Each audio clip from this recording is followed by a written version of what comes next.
नमस्कार, मैं विष्णु बुरे, प्रथम न्याय न्यूज़ चैनल में आपका स्वागत है। इस वक्त हम हैं भारत रत्न पंडित भीमसेन जोशी रुग्णालय भाईंदर वेस्ट में। तो यहाँ पे श्रमजीवी कामगार संगठन में जो लोग काम करते थे उनको अचानक से काम से निकाल दिया गया। मुझे फ़ोन किया गया, मैं गई, मुझे बुलाया सुल्तान पटेल यूनियन का। तो उसने मुझे बोला ये सब क्या चल रहा है, कौन सा धंधा चल रहा है। हाँ, तो मैंने बोला ऐसा कैसा बोल रहे हो आप। उतने में मैं रो के घर पे आ गई। घर पे आने के बाद मैं दीदी को कॉल की, दीदी के पास गई, वहाँ से वापस आई तो मुझे दूसरे दिन कॉल आया कि आप आ जाओ टेमा पे। एक लेडीज़ ने कॉल किया, वो आ जाओ टेमा पे और साइन कर दो। तो मैंने बोला कौन सा भाई और क्या भाई, कौन सा भाई, मैं किसी को नहीं जानती और मुझे कोई भी लेटर पे साइन नहीं करना है। उसने औरत का सम्मान नहीं किया है, उसने मेरा अपमान किया है, मेरे साथ ऐसा ऐसा किया, उसने मुझे ऐसा ऐसा बोला है। तो वो बोली कि तू ऐसा करती है। तो मैंने उसको पूछा क्या मैं करती है रे, हाँ कौन सा धंधा मैं करती हूँ, और उसका नाम जायरा है। हाँ, उसने ऐसा बोला मेरे को। फिर दीदी ने मुझे ड्यूटी पे लाया, 4 महीने से बिठाया था। 4 महीने से मुझे लोगों ने क्या क्या बोला, बेस्या धंधे वाली, ये वो बहुत कुछ बोला। मैं सब शांत रही, मैं दीदी को मैंने बोला सब। फिर दीदी ने ड्यूटी पे लाया और ड्यूटी पे लाने के बाद मैंने बोला अभी जिसको आके बोलना है मेरे मुंह पे बोलो, मेरे पीठ पीछे क्यों बोलते हैं। न्याय और मेरे कहने का मतलब अगर यूनियन का है जो भी है तो सबके साथ न्याय करो, नहीं तो किसी के साथ न्याय मत करो। करना है तो सबके साथ करो, नहीं तो मत करो। पर दीदी, हमारी दीदी हम सबके साथ न्याय करती है। वो मैं उनसे 1 साल मिली, 1 साल से मैं मिली, पर मैं इनको समझ गई कि ये क्या है, क्या चीज़ है। इनको भी यहाँ पे बहुत कुछ बोला गया है। अनवर ने मुझे 4थे महले पे बुला करके बोलता है, और आकाश पवार यहाँ का हाउस पिकिंग का, उसके सामने मुझे बोला गया कि तुम बाहर वालों को ऐसे हॉस्पिटल की बातें क्यों बताते हो। हाँ, तो मैंने बोला कौन बाहर वाली, तो बोलता है दीदी को, और उसका नाम है अनवर। तो मैंने बोला दीदी हमारी आती है, तो हमने बताया, वो हमारे लेडी से तो हम बताएंगे ही ना, तो क्या हो गया। आपस में चली आई। मैंने दीदी को बोला हाँ, जो न्याय करता है उसको गलत बोला जाता है, और जो बेईमानी करता है उसको ईमानदारी बोला जाता है। ये कहाँ का इंसाफ है। हाँ, बहुत। और पूरा 1 साल भी मैंने कोविड में भी काम किया, मेरे बच्ची को छोड़ के दिन रात मैंने एक किया। 2 लेडीज़ को इधर काम पे भी लगाया, तो भी मुझे धंधे वाली बोला जाता है। क्यों। हाँ, ये कहाँ का न्याय। बहुत बार मीडिया वाले भी ने भी पूछा आप कोविड में काम कर रहे हो, आपको कैसा लगता है, डर लगता है। मैंने बोला नहीं, डर नहीं लगता है। मुझे बोला जाता था जो काम पे नहीं आएगा उसको घर पे बिठा दिया जाएगा, फिर भी हम लोग काम पे आते थे। आज हमने मेहनत करके सब काम निकाल दिया, तो नए लोगों को रख लिए, सब गार्ड को रख लिए और हमको फेंक दिया। ये कहाँ का न्याय है। जिसको न्याय करना है तो सबके साथ करो, नहीं तो किसी के साथ मत करो। न्याय करना है तो इनके जैसा न्याय करो, अनीता दीक्षित के जैसा। हाँ, अनवर ब्रदर मुर्दाबाद, सुल्तान पटेल मुर्दाबाद। हमारे साथ कुछ भी न्याय नहीं किया। जिस हिसाब से उसने ये कार्ड बना के दिया है ना, ये कार्ड है ना, ये यूनियन का कार्ड है। हाँ, जिस हिसाब से ये कार्ड बनाया है उस हिसाब से सुल्तान पटेल ने कुछ भी न्याय नहीं किया है हमारे साथ। जो उसके खास है उसके साथ ही उसने न्याय किया है। और कल दीदी ने कॉल करके बोला ऐसा ऐसा हुआ है, आप आ जाओ। बोलता है मैं नमाज को जा रहा हूँ। हाँ, न्याय करता है तो सबके साथ न्याय कर, इधर क्यों नहीं आया। मुझे अनवर ने बोला, कांताराव ने बोला ऑफिस में जाओ। हम क्यों जाए ऑफिस में, हमारे साथ नेता न्याय करता है। हाँ, हम ऑफिस में जाए जल्द होने के लिए, बेइज्जत होने के लिए। एक बार गई थी, मैं अकेली गई थी, मैं बेइज्जत होके आई। वापस में सबको लेके जाओ बेइज्जत होने के लिए, क्यों ऐसा क्यों बोला जाता है। हाँ, न्याय करना है ये आ सकते हैं, ये भी महाराष्ट्र शासन है, ये भी लेडीज है, ये सबके लिए लड़ती है, इंसाफ से ईमानदारी से लड़ती है। हाँ, फिर ऐसे लोगों को ऐसा बोला जाता है तो तू क्यों नहीं आ सकता है। और मैं बोलती हूँ ये चूड़ी ले सुल्तान पटेल और पहन ले, तेरा यूनियन और तू ये चूड़िया ले, पहन ले इसको, तब मैं समझूंगी। अगर तू मेरे साथ न्याय किया होता तो मैं आज बोलती उसके लिए। और जब भी यूनियन में फॉर्म भरा गया सबसे पहले मैं भरी थी, ये यूनियन का, और मुझे ही बदचलन साबित किया गया। मेरा नाम सरस्वती सिंह है।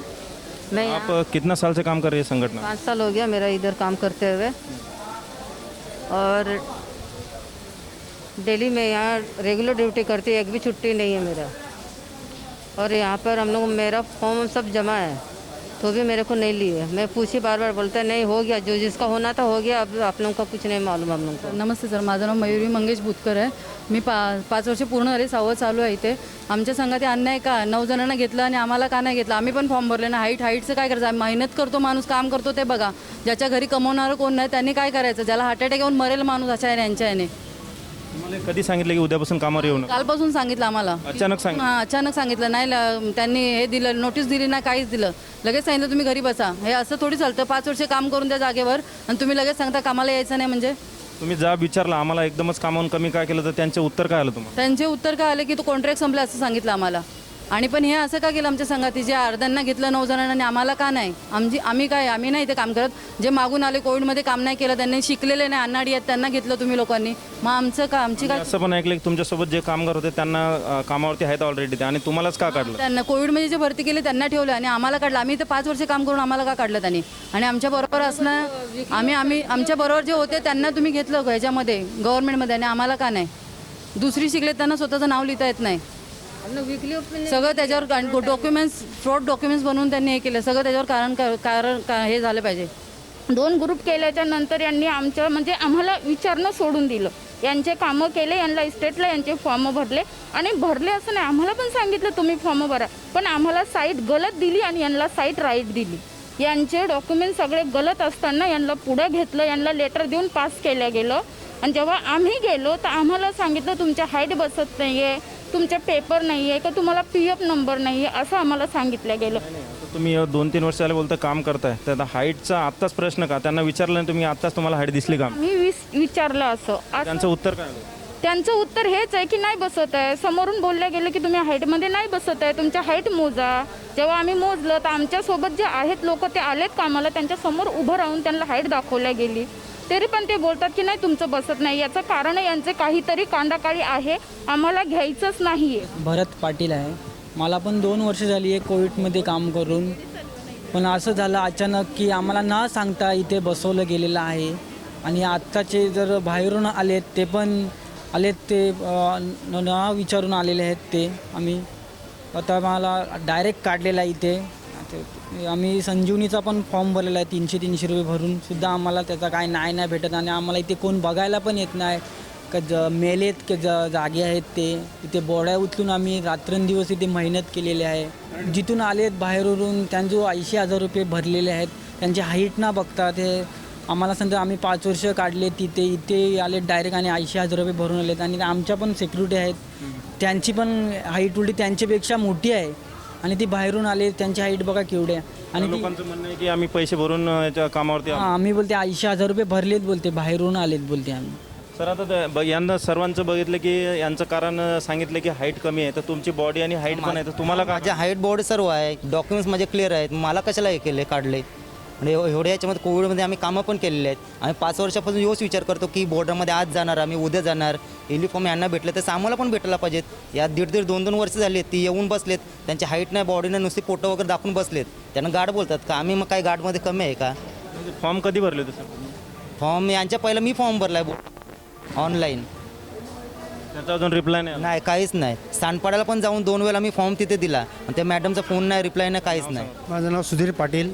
मी टेंबा हॉस्पिटलमध्ये म्हणजे भीमसेन जोशी रुग्णालयामध्ये गेल्या वर्षापासून काम करतो आहे. 2 एप्रिलपासून 2 दिवस नाईटला होतो, नंतर 3 ते 11 सेकंड ड्युटी करायला लागलो. त्यांच्यानं कधी कधी काय केलं, आतमध्ये पण बोलवायचे डबे द्यायला वगैरे, म्हणजे इथे ड्युटी करा, डबे पोचवा. पेशंटच्या जवळ कोविडचे पेशंट जाऊन दिलेले आहेत. आपली जीवाची पर्वा न करता आम्ही हे केलेलं आहे. आणि परत कधी कधी कॅज्युअल्टीला पण कोण नसलं ना तर मला बोलवायचे, सुधीर कॅज्युअल्टीला काम कर, आपला गार्ड सुट्टीवर आहे. ते पण काम केलेलं मी. आणि न घाबरता, न जीवाची पर्वा करता, बायका मुलं आहेत, संसार आहे, न काय बघता डेअरिंग करून आपण हिंमत करून मी कामं केलेलं आहे. आणि तरी पण या लोकांनी न सांगता डायरेक्ट आम्हाला काल फोन केलेला की तुम्ही येऊ नका, सावंत सरांनी. मी विमल राम सातमार आणि मी इथे सुरुवातीपासून काम करते. जिथे इथे रिबीन जी कापली आहे त्या टायमाला मी युनिफॉर्म घालून इथे रिबिनीला रेडी होते. आणि हे भीमसेन जोशी जेव्हापासून स्टार्ट झाला आहे तेव्हापासून माझी ड्युटी इथेच आहे. आम्ही प्रामाणिकपणाने काम करतो. आणि दुसरी गोष्ट, इथे जी सुपर सिक्युरिटी गार्ड आहेत आता नवीन आल्या, 2 वर्षापासून 3 वर्षापासून लागल्यात. त्यांनी पैसे भरून त्यांचे डॉक्युमेंट्स फोकस आहेत आणि त्यांचं वय पण जास्त आहे, 40 55 वय आहे, तरी पण त्यांना घेतल्या गेलं. कारण का ते पॉयझन पिले, 2 झाकण पिले आणि 2 झाकण अंगावर साडून घेतले. त्यांना पिण्यासाठी पण इथल्याच सिक्युरिटी गार्डनी मजबूर केलं. म्हणून ती घरी गेली, घरून पण आली आणि एकली ड्युटीवर पिली. त्यांना घेतल्या गेलं का त्यांची जर इच्छा अशी असेल की आम्ही पण प्यावं आणि आम्हाला पण ड्युटीवर घ्यावं, पण आम्ही सगळेजण तेच करायला तयार आहे. सगळे करत किंवा नाही, मी तरी करायला तयार आहे. तो अपने साथ है अनीता दीक्षित, आइए उनसे पूछते कि क्या हुआ ना। मैं अनीता दीक्षित हूँ। मैं गर्जना प्रतिष्ठान NGO की संस्थापक अध्यक्ष और महाराष्ट्र शासन या हॉस्पिटल के ये कमेटियों पे भी हूँ मैं। प्लस इससे पहले भी मैं रुग्ण कल्याण समिति मीरा भाईंदर के थी। मैं 5 साल से यहाँ पे काम कर रही हूँ इस हॉस्पिटल में, और इन सबको मैं लेके चल रही हूँ। ऐसे नहीं कि मेरे लिए ये अपने हैं वो पराए हैं, ऐसे नहीं। लेकिन जो भी यहाँ पे इन लोगों ने किया है, जो सब भर्ती की गई है, सिर्फ 9 लोगों की, जब यहाँ पे इतने सारे लोग एक साथ काम कर रहे थे, एक परिवार काम कर रहे थे, तो सबका फॉर्म भरना था। सुल्तान पटेल ने न्याय करना था, सबको साथ में लेके करना था, सबका फॉर्म भर के सब लोग को ये करना था। हाइट का ये बोल रहे हैं, तो उनके बीच में हाइट में कितने लोग कम हाइट के हैं, जैसे रुक्मणी है, रंजना है, उनको यहाँ से बुला के इंदिरा गांधी में बुलाया गया, उधर से 2 लेडीज़ इधर भेजी गई और उनका वहाँ पे स्टेट का फॉर्म भर दिया। तो ये सब लेडीज़ लोग क्या उनकी दुश्मन थी? ये सबसे भी तो तुमने पैसा लिया। और जब हम सानपड़ा जाते गए, ये लोग सानपड़ा गए, तो इनको जो माने मैडम है उसने जलील करके बाहर निकाला, कुत्ते के जैसे ट्रीट। और सुल्तान पटेल इन लोगों को बोलता है तुम जाकर के माने मैडम के हाथ पैर पड़ो, उसके पैर पकड़ो, उसको हाथ जोड़ो, पैसा दो तो तुम्हारा काम हो जाएगा। मतलब भर्तियाँ यहाँ पे जो भी हुई हो पैसे से हुई हैं। तो मेरा एक ही कहना है कि इन लोगों के जो भी कागज़ पत्र हैं उनकी जांच पड़ताल की जाए, इनके फिटनेस का ये किया जाए। और अगर ये लोगों की वर्दी, इनको वर्दी नहीं तो उनको भी वर्दी नहीं। और मैं आपको ये कहना चाहती हूँ, हम लोग यहाँ पे विवेक अपना ये बहुजन विकास आघाड़ी का यूनियन यहाँ पे हमारे साथ आ रहा है, उसके उपाध्यक्ष यहाँ पे खड़े हैं। आप इनसे 2 शब्द पूछ सकते हैं, जो हम इन लोगों के लिए, इनको ड्यूटी लेकर के, इनको न्याय दिला के इनको काम पे वापस लाने वाले हैं और इसी हॉस्पिटल में लाने वाले हैं। तो आप उनसे 2 शब्द उनसे भी पूछिएगा। तो अपने साथ है मुकेश शर्मा, आइए उनसे बात करते कि उन्होंने भी सपोर्ट किया इन लोगों का, तो आइए उनसे बात करते। जी, मैं बहुजन विकास आघाड़ी मीरा भाईंदर जिला उपाध्यक्ष। जो दीदी ने बताया इनके साथ क्या हुआ, इनसे भी हमने बातचीत की, हमें मालूम पड़ा, ये ऊपर तक भी हमने बात की अप्पा से भी। तो इनके जो भी कागज़ कार्रवाई है वो अप्पा तक हम इनका अपील पहुंचाएंगे, और जो भी इनके न्याय के लिए होगा, जो इनके हक में होगा, उनके लिए हम लड़ेंगे। और दीदी को मैं और इनको सबको लेके एक बार अप्पा के पास मैं जाऊंगा, जो भी इनका कागज़ पत्र व्यवहार है, और उसकी उचित जो कार्रवाई होगी वो हम करवाएंगे। तो आप देख सकते हैं इसमें जेंट्स से ज़्यादा लेडीज़ ज़्यादा है, उनके बाल बच्चे भी है। रूम भाड़े पे इन्होंने कोरोना काल में भी जो बॉडी जो पेशेंट के डब्बे टिफ़िन वगैरह पहुंचाने का इन लोगों ने काम किया, और ये जेंट्स लोग भी है, उन्होंने भी बॉडी मतलब इधर उधर करने में हेल्प की। तो ये इनको बहुत बुरा मतलब इनके साथ हादसा हो गया ये कि फ़ोन कर के 2-2 मिनट में बोल दिया गया कि आप कल से मत आना। तो कुछ लेडीज़ भी रो रही थी, तो उनको ऑफिस में बुला के मतलब एकदम नीचे वाली बात की कि तुम ऐसा करते हो वैसा करते हो। तो 2-3 लेडीज़ अभी रो भी रही थी। तो उनके घर में भी बहुत प्रॉब्लम है, बाल बच्चे भी है। तो इनके साथ जो भी हो रहा है गलत हो रहा है। तो मैं सरकार से यही विनती करना चाहता हूँ, शासन प्रशासन से, कि इन लोग के ऊपर थोड़ा ध्यान दीजिए। मैं विष्णु बुरे, प्रथम न्याय न्यूज़ चैनल, कैमरामैन रफ़ीक खान के साथ, भाईंदर वेस्ट।